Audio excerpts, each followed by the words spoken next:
Roman Reigns की ऐसी बेइज्जती मंडे नाइट रॉ में आपने कभी नहीं देखी होगी। आज दोस्तों रोमन रेंस को सिर्फ पीटा ही पीटा नहीं गया, बल्कि दोस्तों उनके जूते भी चुरा लिए गए। ब्रॉन ब्रेकर ने दोस्तों ये चीज ओटीसी 1 को साफ कह दी है कि this is my yard now. इसके अलावा दोस्तों आज मंडे नाइट रॉ के अंदर हमें और भी बहुत कुछ देखने को मिला है। प्लस दोस्तों द हल्क होगन ट्रिब्यूट वो भी शुरू में। मेरे हिसाब से आज की रॉ की एंडिंग जिस तरीके से हुई है वो ज्यादा शॉकिंग थी, क्योंकि यहां दोस्तों अब ओटीसी 1 एंड जे उसो को कुछ ना कुछ बड़ा प्लान करना होगा। उनके सामने एक बड़ी चुनौती खड़ी हो चुकी है, जो कि है द ब्रॉन ब्रेकर, जो कि इस वक्त खुद को लीडर बता रहे हैं इस ग्रुप का, और उनके साथ में है द सुनामी मास्टर यानी कि ब्रॉनसन रीड। तो क्या कुछ हुआ ओटीसी 1 के साथ, चलिए फास्ट फॉरवर्ड डिस्कस कर लेते हैं। दरअसल दोस्तों आज की रॉ की शुरुआत हुई थी ओटीसी 1 की एब्सेंस के साथ। तो गाइस आज शुरुआत थी काफी इमोशनल थी, जैसे कि हमने स्मैकडाउन में देखा। आज दोस्तों हल्क होगन को ट्रिब्यूट दिया जाता है। इस दौरान उनका जो बेटा है वो भी वहां खड़ा हुआ था, और एरिक बिशॉफ भी थे आज मंडे नाइट रॉ में। इनके अलावा दोस्तों वहां सीएम पंक को फ्रंट पर रखा हुआ था, और वहीं दोस्तों नॉन सीरियस डोमिनिक मिस्टीरियो भी वहां हम लोगों को देखने को मिल रहा था, जहां दोस्तों ट्रिपल एच की आवाज फिर से सुनने को मिलती है। और ये चीज बताते हैं कि वो बिगेस्ट आइकन यानी ये अपने फ्रेंड हल्क होगन को खोए हैं, और ऐसे में हर कोई शोक में है। और ऐसे में वो दोस्तों यहां वही 10 बेल्स जो है वो बजाते हैं, और लोग दोस्तों हल्क होगन के नाम की चैन लगाते हैं। बुरी चीज क्या लगी मुझे इस सेगमेंट की, यहां रोमन रेंस अवेलेबल थे ही नहीं। मुझे नहीं पता दोस्तों रोमन रेंस ऐसा क्यों किया हल्क होगन के साथ में। मैंने देखा उन्होंने कोई ट्वीट भी नहीं किया हल्क होगन के लिए, और साथ ही साथ आज मंडे नाइट रॉ में होते हुए भी दोस्तों वो स्टेज पर नहीं आए, जो कि दोस्तों मुझे बहुत ज्यादा बुरा लगा है। दोस्तों ओटीसी 1 को वहां होना चाहिए था। इट डजंट मैटर दोस्तों कि हल्क होगन रेसिस्ट थे या फिर कुछ और, हल्क होगन दोस्तों एक लेजेंड थे, तो यहां उन्हें होना चाहिए था। चलिए वो तो नहीं है, लेकिन शुरुआत कर दी दोस्तों इसके बाद जे ऊसो ने।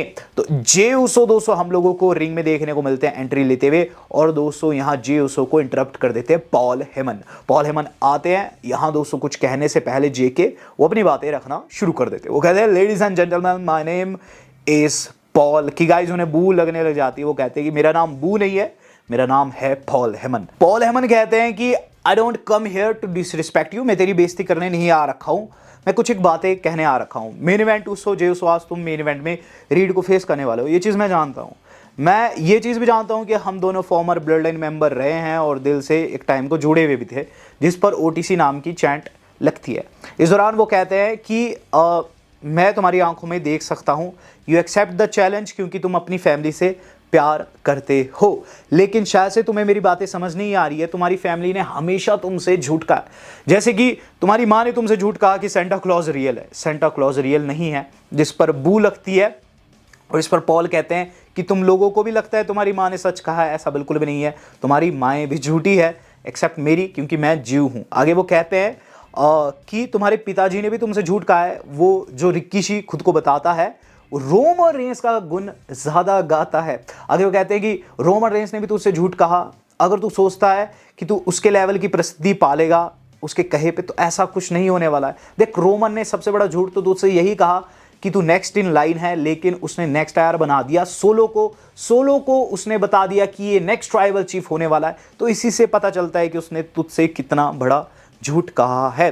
मैं जानता हूं तूने चैलेंज जो अपनी फैमिली के लिए लिया है, you love your family, but जे आई लव यू टू। आगे वो कहते हैं कि यू आर माई फैमिली, और इस पर दोस्तों फिर बुलशिट की चैन लगनी स्टार्ट हो जाती है। फिर दोस्तों जे की बारी आती है। जे कहते हैं कि blood line still runs deep in my blood, यानी कि ब्लड लाइन अभी भी मेरे साथ है, ऐसा नहीं कि मैं फैमिली से जुदा हुआ हूँ, और तुम यहाँ आकर रोमन रेंस के खिलाफ मेरे कान भर रहे हो। देखो मैंने कई चीज़ें जो है ओटीसी को भी प्रूफ कर दी है, और इन लोगों को भी प्रूफ कर दी है कि मैं खुद के दम पर कुछ बन सकता हूं। मैंने वर्ल्ड टाइटल जीता है, और मुझे अब कुछ ज़्यादा प्रूफ करने की ज़रूरत नहीं है। तुम कभी हमारी फैमिली का हिस्सा होते थे, लेकिन you screwed us at mania. तुम्हारे बॉयज़ ने मुझे स्क्रू किया हैवीवेट चैंपियनशिप के लिए, और अब बारी है समर स्लैम की, और समर स्लैम में हम इन चीज़ों का बदला तुमसे लेंगे। पॉल हेमन तुम्हारे लिए सिर्फ 4 लेटर है, 1 वर्ड है, दैट इज यीट। और इस तरीके से दोस्तों ये सेगमेंट खत्म होता है। हम लोगों को दोस्तों ये चीज़ साफ देखने को मिलती है कि वहाँ पॉल हेमन के पास कुछ कहने को नहीं रह गया था। सेगमेंट के बाद दोस्तों हम लोगों को देखने को मिलता है नाइट का पहला मैच जो कि था एजे स्टाइल्स का। AJ Styles and Kabuki warriors face कर रहे थे हमारे अपने जजमेंट डे को। इसके अंदर रॉक्सन पेरेज थी, रैक्वल थी एंड डॉम था। तो एक मिक्स्ड टैग टीम मैच शुरू में देखने को मिला जो कि काफी तगड़ा था। इसके अंदर एंडिंग काफी अच्छी लगी मुझे। वहां दोस्तों कायरी सेन जो डाइव लगाती है, एजे स्टाइल्स ने बेसिकली उन्हें उठाकर बाहर फेंका रैक्वल के ऊपर और उसके बाद फिनोमिनल फोआर्म लगाया दोस्तों डॉम को 1-2-3। ये मैच बहुत अच्छा था और बोनस के जैसा था क्योंकि मैंने बिल्कुल भी एक्सपेक्ट नहीं किया था कि ऐसा कोई मैच बनेगा। इसके बाद दोस्तों शेमस का हमें सेगमेंट दिखाया जाता है अर्लियर टुडे। उन्हें बिन बात के ग्रेसन वॉलर आकर पोक कर देते हैं और चैलेंज भी कर देते हैं। तो यानी कि दोस्तों इनका मैच नेक्स्ट इन लाइन था जो कि काफ़ी सही मैच था। इसके अंदर दोस्तों रूसेफ इन्वॉल्वमेंट की कोशिश करते हैं जहां दोस्तों शेमस उन्हें टेक डाउन कर देते हैं और वॉलर को लगा देते हैं दोस्तों broke kick out of nowhere और उसके बाद मैच को जीत जाते हैं। लेकिन उनकी पिटाई हो जाती है क्योंकि रूसेफ ने पीछे से आकर दोस्तों शलैली से उन पर काफी तगड़ा वार किया और गाइस एक्लोड में भी फंसाया। तो कुल मिलाकर दोस्तों आज बहुत गंदा पिट गए शेमस और उसके बाद रूसेफ ने एक प्रोमो भी कट किया लेटर ऑन जिसके अंदर वो कहते हैं कि तूने मुझे लास्ट वीक धोखे से हराया था तो इसीलिए अगले वीक मैं तुझे फिर से फेस करने वाला हूं शेमस। तो यहाँ उन्होंने शेमस को दोगला बताया है और अगले हफ्ते दोस्तों इनका फिर से मैच देखने को मिलेगा। बात की जाए इसके बाद क्या हुआ। इसके बाद दोस्तों जो अगली चीज़ हम लोगों ने देखी वो था नायोमी का सेगमेंट। नायोमी प्रोमो कट करते हुए नजर आ रही है और ये चीज़ कहते हुए नजर आ रही है कि उनकी टीम ज़्यादा स्ट्रांग है रिया रिप्ली की टीम से एंड उन्होंने वही कैच फ्रेज यहाँ हिट किया कॉशन वाला। कुल मिलाकर दोस्तों नायोमी यहाँ काफ़ी क्रेजी सी लगी है और उसके बाद दोस्तों एक क्रेजी सा सेगमेंट, लिटरली क्रेजी सा सेगमेंट देखने को मिला न्यू डे की तरफ से। इस सेगमेंट का दोस्तों ना ही सर था ना ही दोस्तों कोई पैर था। इसके अंदर द न्यू डे वाले ये चीज़ कहते हैं कि वॉलर जो है आज हारा है लेकिन उसे हमने दिशा दी है और यहाँ दोस्तों वो न्यू डे में फिर से बिलीव करने जैसी बातें करते हैं। इस सेगमेंट का कोई भी मतलब नहीं था। ये सेगमेंट दोस्तों स्किप करने योग्य था। इस अगला सेगमेंट बिल्कुल भी स्किपेबल नहीं था। ये देखने को मिलता है दोस्तों रीड एंड पॉल हेमन के बीच में।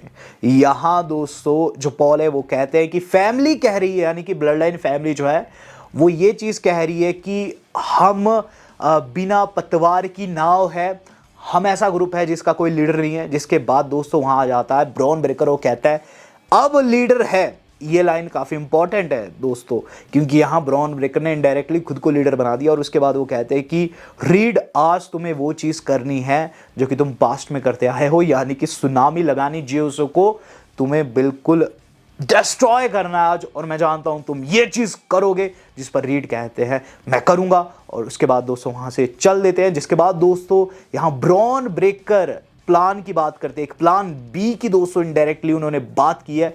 पॉल हेमन दोस्तों वहां मुस्कुराते हुए नजर आया। तो कुल मिलाकर दोस्तों जो सेथ की जगह थी ना वो शायद से ब्रेकर ने ले ली है और आज दोस्तों उन्होंने एक प्लान भी डिसाइड कर रखा था मेन इवेंट के लिए जो कि एंड में देखने को भी मिला। लेकिन इसके बाद जो अगली चीज देखने को मिली है वो था दोस्तों हमारी अपनी लायरा का सेगमेंट। लायरा बड़े बड़े जूते दिखा रही है, चीज कह रही है इन जूतों से वो बैकी को स्टॉम्प करने वाली है। बैकी जो है काफ़ी बोल बच्चन करती है, वो जानती है बैकी जो है काफ़ी हाई लेवल की सुपरस्टार है लेकिन समर स्लैम में वो उनसे टाइटल वापस ले लेगी। इस दौरान बैकी का थीम सॉन्ग प्ले होता है। बैकी पीछे से हमला करने वाली थी कैंडो से लेकिन गाइस उल्टा लायरा ने इन्हीं जूतों से उनके ऊपर वहाँ किक कर दिया कुछ इस तरीके से जैसे आप वीडियो में देख सकते हैं और उसके बाद उसी कैंडो स्टिक से जो कि बैकी मारना चाहती थी गंदी पिटाई कर दी बैकी की। और बैकी की दोस्तों इतनी गंदी पिटाई देखी दोस्तों काफ़ी बुरा लगा लेकिन क्या कर सकते हैं, बैकी को दोस्तों रिंग से भागना पड़ गया।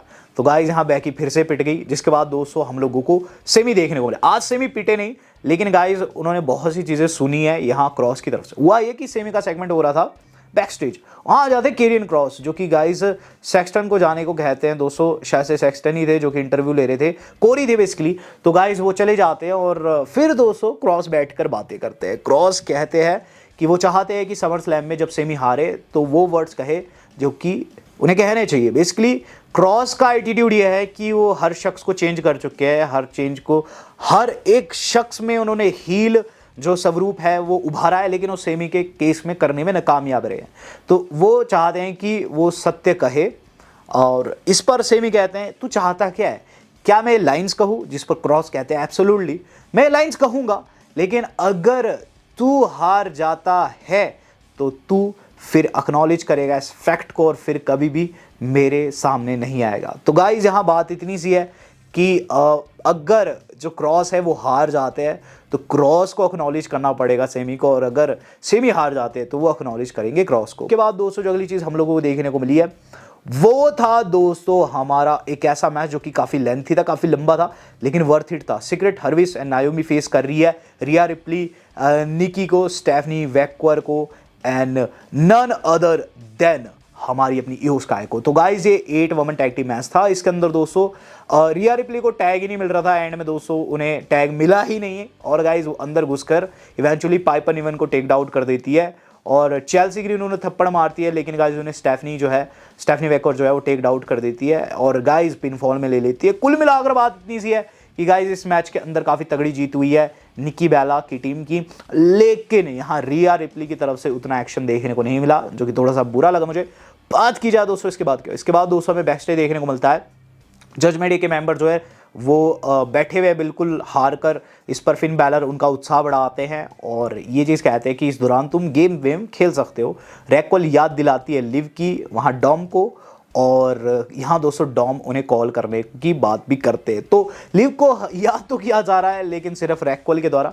बात की जाए दोस्तों इससे अगले सेगमेंट की, तो इसके बाद जो अगला सेगमेंट था वो था रिया एंड ईओ का फेस ऑफ। तो ये सब सेलिब्रेट करी थी, लेकिन ईओ ने मामला सीरियस कर दिया, हाथ पकड़ लिया वहाँ रिया ब्लडी रिप्ली का, जिस पर रिया कहती है कि हाथ छोड़, समर स्लैम के अंदर तो वैसे भी हारने वाली है। जिस पर ईओ कहती है कि तुम्हारा ट्रैक रिकॉर्ड मेरे खिलाफ काफ़ी बुरा रहा है, और इस पर वो जो रिया है वो कहती है लेट्स सी क्या रहता है समर स्लैम में। तो गाइस समर स्लैम में जो ट्रिपल थ्रेट रहेगा काफ़ी क्रेजी रहेगा। बात की जाए दोस्तों समा main event of the evening, तो गाइस ये जो हम लोगों को देखने को मिल रहा है, ये देखने को मिला था दोस्तों हमारा अपना वर्ल्ड टैग टीम चैंपियनशिप का मैच, और इसके अंदर दोस्तों LWO वर्सेस जजमेंट डे हो रहा था। मैच के अंदर दोस्तों सबसे आप कह सकते हैं शॉकिंग चीज़ें देखने को मिल गई एंड में कि गाइज अल ग्रांडे अमेरिकानो इन्वॉल्वमेंट को आता है, जिन्हें ड्रैगनली टेक आउट करते हैं। ऑब्वियसली काइजर था, लंबे वाला काइजर है, और उसके बाद दोस्तों लड़ते लड़ते चले जाते हैं अंदर। दोस्तों LWO जीतने ही वाली थी कि एक और एल ग्रांडे अमेरिकानो आकर दोस्तों वहां गिरा देता है टोरो को ऊपर से, और गाइज ये थे हमारे चैट गेबल, और मैच के अंदर दोस्तों फिन बैलर कुडागरा लगाकर रिटेन कर गए अपने टाइटल। तो यहाँ दोस्तों दोनों ग्रांडे अमेरिकानो आ चुके हैं, और गाइज अब ऐसा लग रहा है आगे जाकर इन दोनों का मैच भी बन सकता है।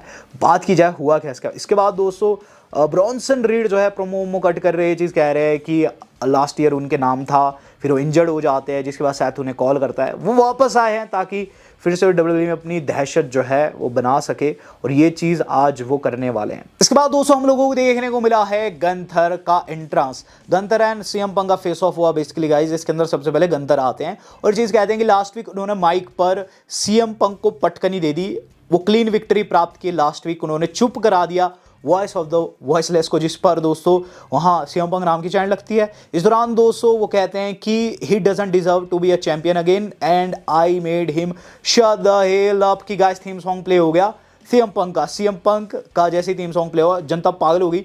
यहाँ सीएम पंक आकर ये चीज़ कहते हैं कि वो चुप हुए थे सिचुएशन को देखकर, क्योंकि उनके सामने एक ग्रेट शख्स था और वो बनना नहीं चाहते वर्ल्ड चैंपियन। वो कहते हैं I don't want to be a world champion but I need to become world champion. ये ज़रूरत है, ये चाहत नहीं है बच्चा। वो कहते हैं ये उनकी ज़रूरत है, जैसे फेफड़ों की सांस की आवश्यकता है, दिल को खून की आवश्यकता है, वैसे ही उन्हें वर्ल्ड चैंपियनशिप की आवश्यकता है, ताकि मिलियंस ऑफ मिलियंस जो लोग उन्हें हमेशा से सपोर्ट करते हैं, इवन जब वो WWE में नहीं थे, उन लोगों का सर जो है वो गर्व से खड़ा हो सके। इसके बाद वो कहते हैं कि तुम कहते हो कि तुमने बहुत कुछ प्राप्त किया है, तुम अकॉम्प्लिशमेंट पर ईगो जो है वो शो करते हो। मैं खुद को बेस्ट इन द वर्ल्ड कहता हूं क्योंकि आई अर्न दिस। तुम्हारी एरोगेंस अगर तुम्हें लगता है अकॉम्प्लिशमेंट की वजह से, तो मैं बता दूं मैंने ऐसे ऐसे लेजेंड्स को फेस किया है, जैसे ऐसे लेजेंड्स के साथ तू सिर्फ रिंग शेयर करने के सपने देख सकता है। गंतर कुछ कहने की कोशिश करते हैं, लेकिन सीएम पंक ने चुप करा देते हैं।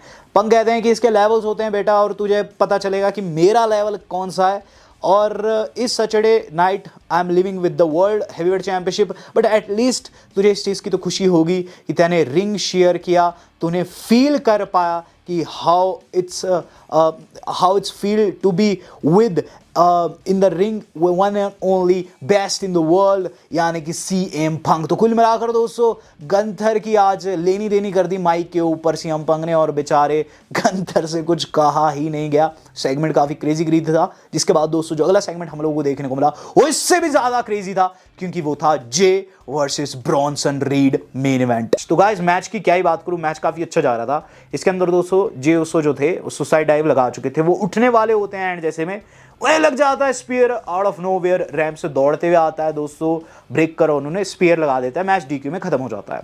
इसके बाद दोस्तों हमें क्या चीज देखने को मिलती है कि उन्हें रिंग में ले जाते हैं और सुनामी के लिए दोस्तों बिल्कुल सजा के रखते हैं कि गाइस एकाएक थीम सॉन्ग प्ले हो जाता है रोमन रेंस का। रोमन रेंस आते हैं एंड गाइस रीड को टेक डाउन करने के बाद वो मुक्का बुक्का जड़ते हैं दोस्तों ब्रेकर को और उन्हें क्लोज लाइन लगाकर बाहर कर देते हैं।